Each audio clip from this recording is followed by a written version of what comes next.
Okay, good afternoon. I'm going to present on herbicide selectivity. It's really a small part. This time I want to focus on atrazine because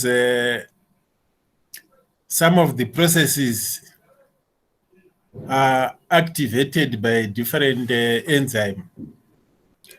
We know most of the processes are activated by cytochrome P450, especially in phase 1.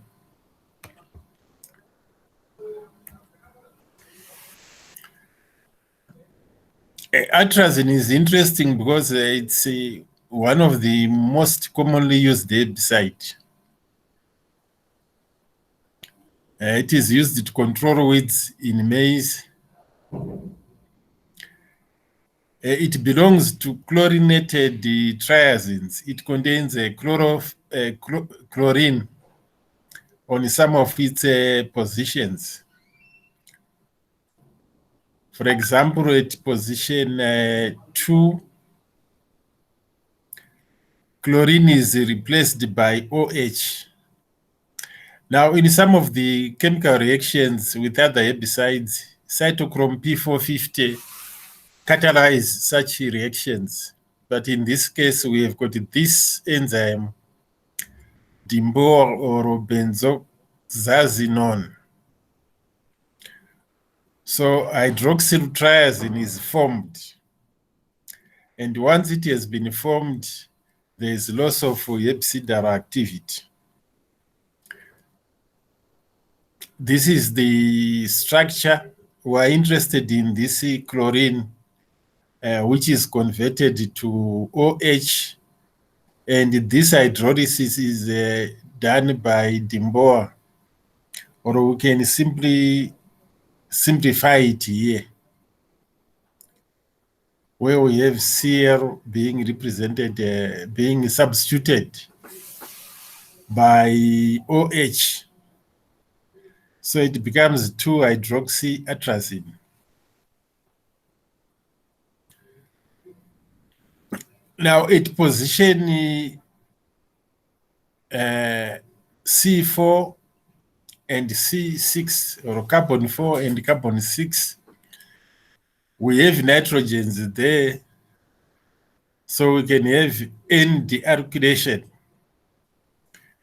And these groups are affected, the ones which I have listed here, these functional groups.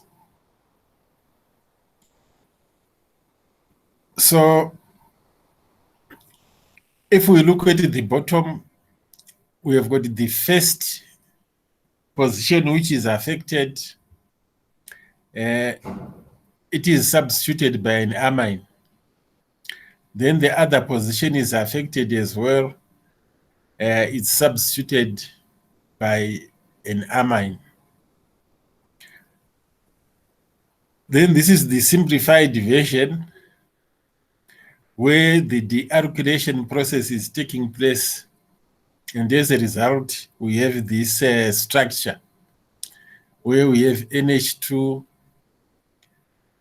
at position 3 and NH2 at position 4. So the dealkylation process takes place at 2 positions on atrazine.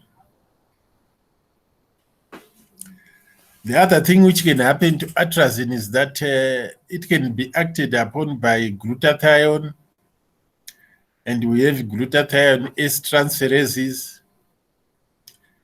which allow or which catalyze glutathione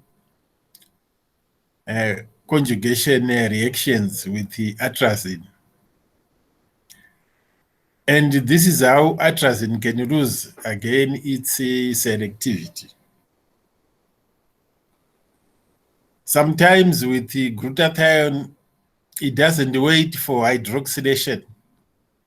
It may go straight for the chlorine atom, then it forms a sulfur bond with the former atrazine. And then this atrazine becomes detoxified. And glutathione S transferase can catalyze this reaction.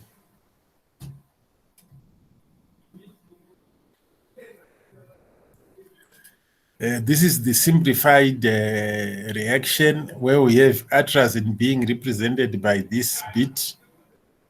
Then we have glutathione by this bit. And after conjugation, we get this structure. And the whole process is catalyzed by glutathione S transferase. So this is it on the atrazine. We thought we could focus on it since it is one of the most widely used pre-emergence herbicide.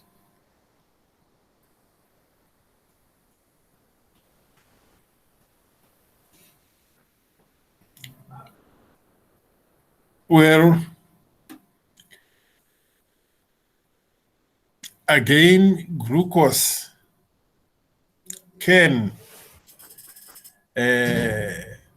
also detoxify atrazine, but the main ones are the ones which we have talked about are the most common ones on atrazine. There's also a chance that glucose can combine with the hydroxyl in phase 1 during which is a result of hydroxylation. It can also combine with the products of N-dealkylation, which are the amine groups. And glucose can also further be added to atrazine to form joint biocides, glucose atrazine formations. So this may also take place. But otherwise, glutathione can go for the atrazine.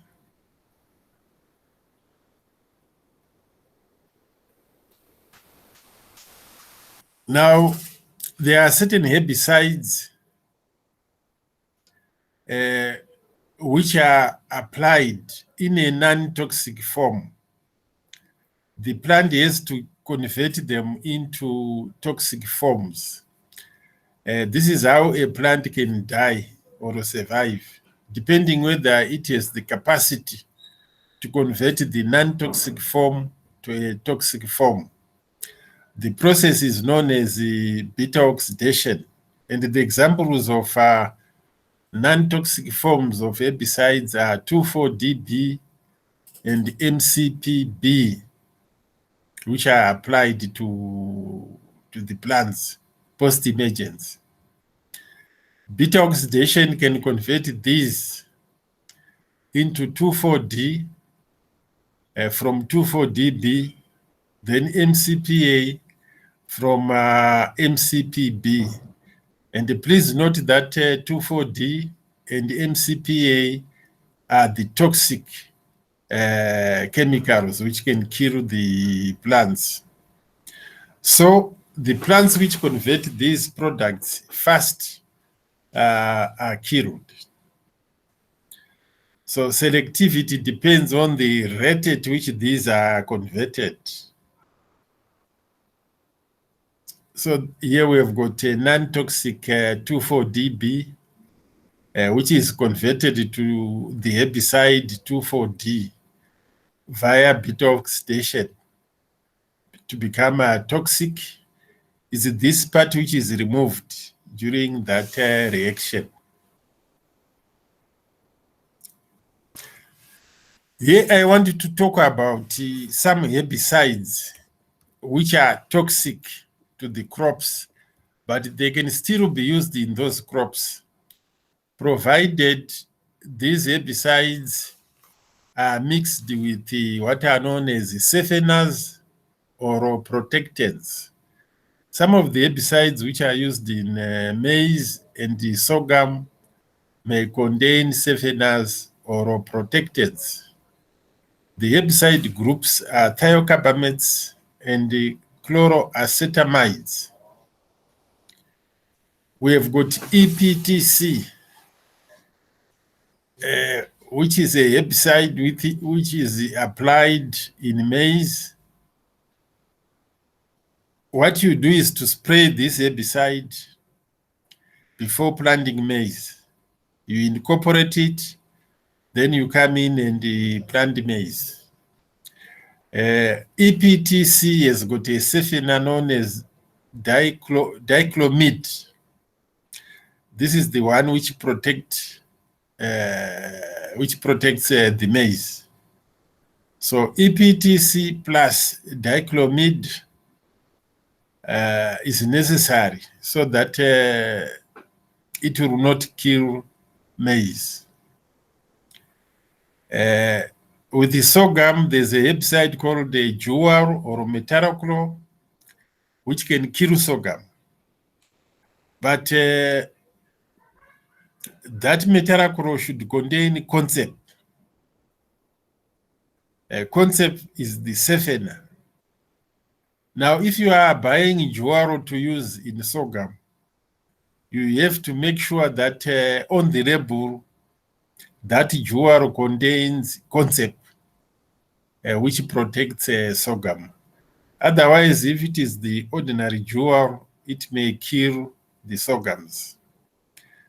Alacro is also used in sorghum. It should have a safener or a protectant known as flurazole. Acetaclo can also be used in sorghum. It has a safener known as oxabetrinyl. So some of these grass killers require safeners for use in maize and the sorghum. Probably the safener may increase the metabolism of the herbicide. That's how it can protect your crop. For example, it can increase the levels of glutathione and glutathione S-transferase, or it may also increase cytochrome P450 enzymes.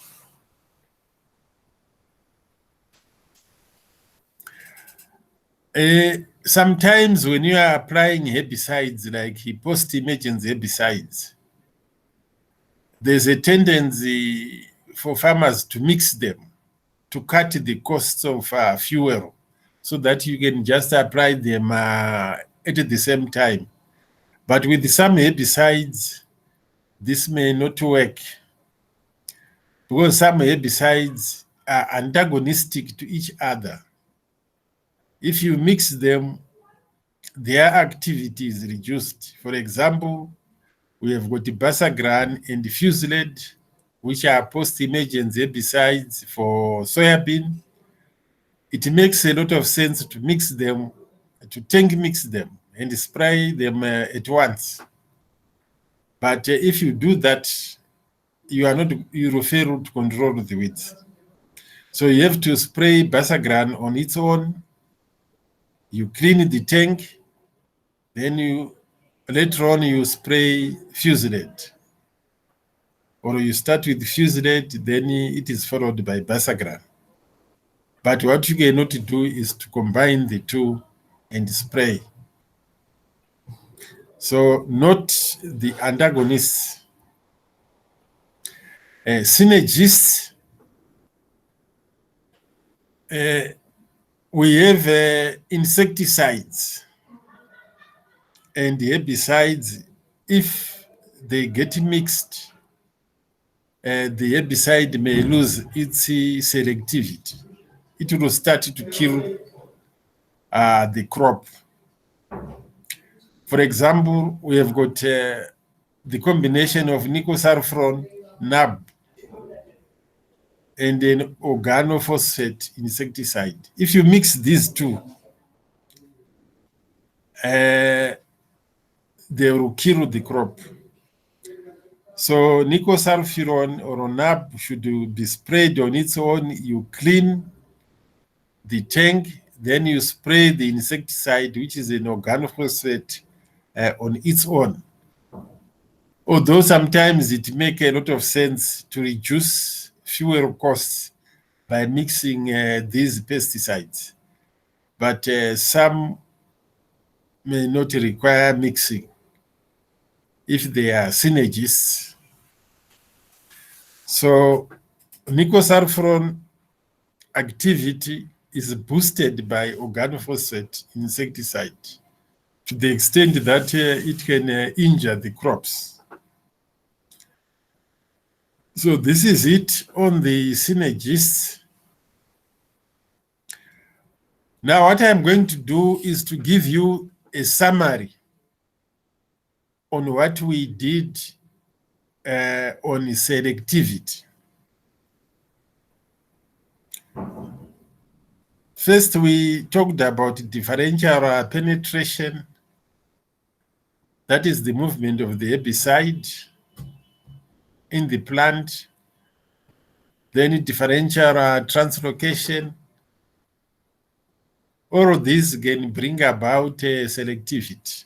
Then there was compartmentalization and sequestration, which means a restriction of the herbicide in certain regions away from the site of action, which can bring about selectivity.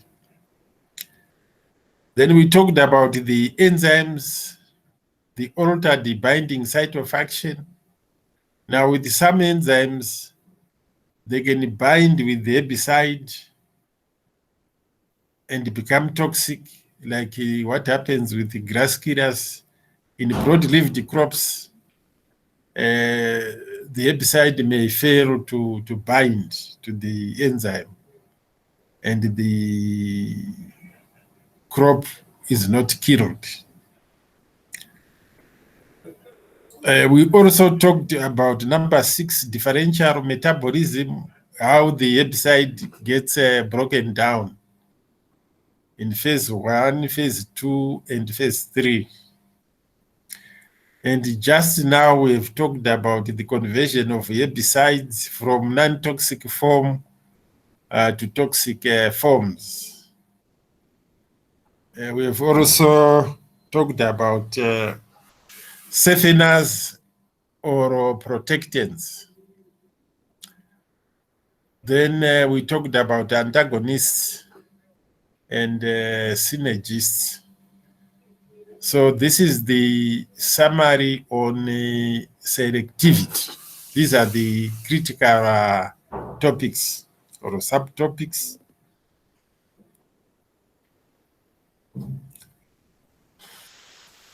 So this is MCPA sprayed to soybeans and the maize. You can see MCPA damaged the soybean, leaving maize. This is selectivity. So on selectivity, this is it.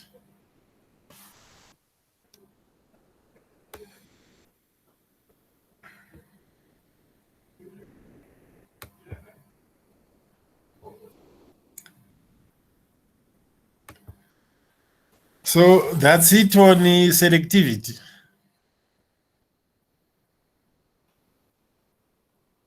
Any questions? None from me, Doc. What I was proposing to do is that I don't know whether we can meet tomorrow or a Friday. Tomorrow we've got something else after lunch, just this time at with lecture. So maybe we can meet on Friday. Yeah, if we are to meet on Friday, same time, we are going to talk about herbicide persistence. Okay, Doc. So there will be 2 topics left, herbicide persistence and the herbicide registration. And I'm thinking that by Saturday we'll be able to finish my section. All is well. Okay. Any other issues?